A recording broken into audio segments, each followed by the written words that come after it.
Have you ever heard someone say, "At least the British gave us railways"?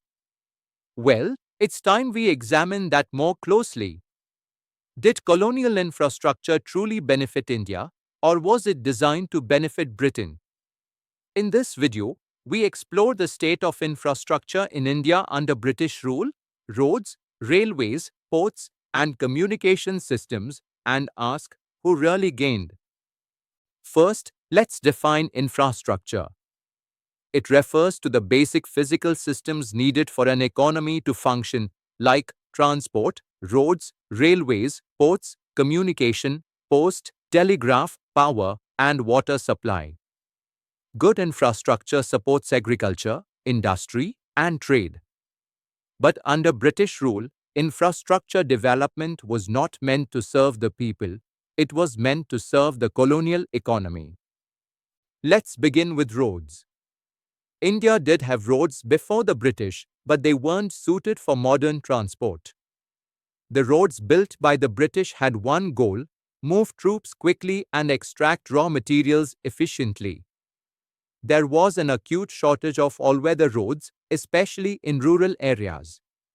So during rainy seasons or famines, villages remained cut off and suffered deeply. Now let's talk railways, perhaps the most iconic legacy. India's first railway line was laid in 1850, linking Bombay to Thane. But the real motive?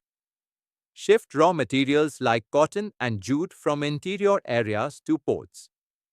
Transport British goods deep into the Indian market. The railways connected British economic interests, not Indian villages. Next, ports and communication. Ports like Mumbai, Chennai, and Kolkata were expanded, but again, to export raw materials and import finished goods.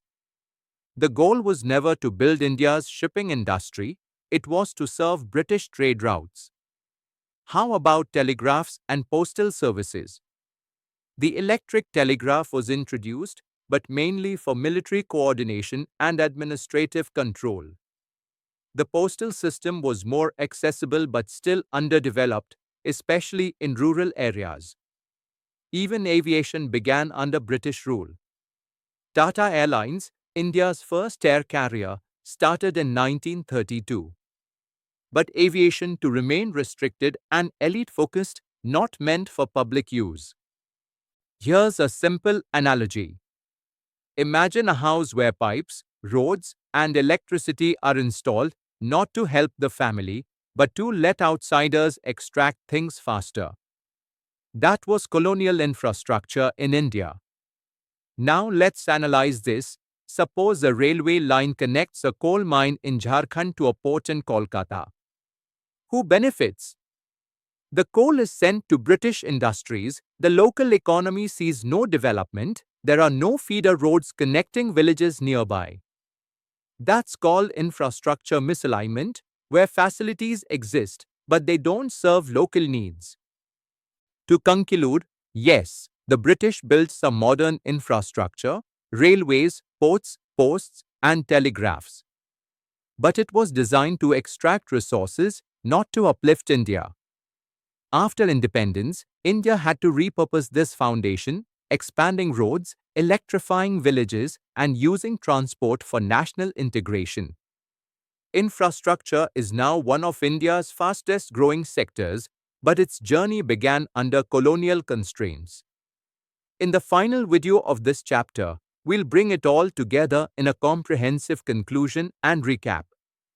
Let's close the loop on India's economic situation in 1947.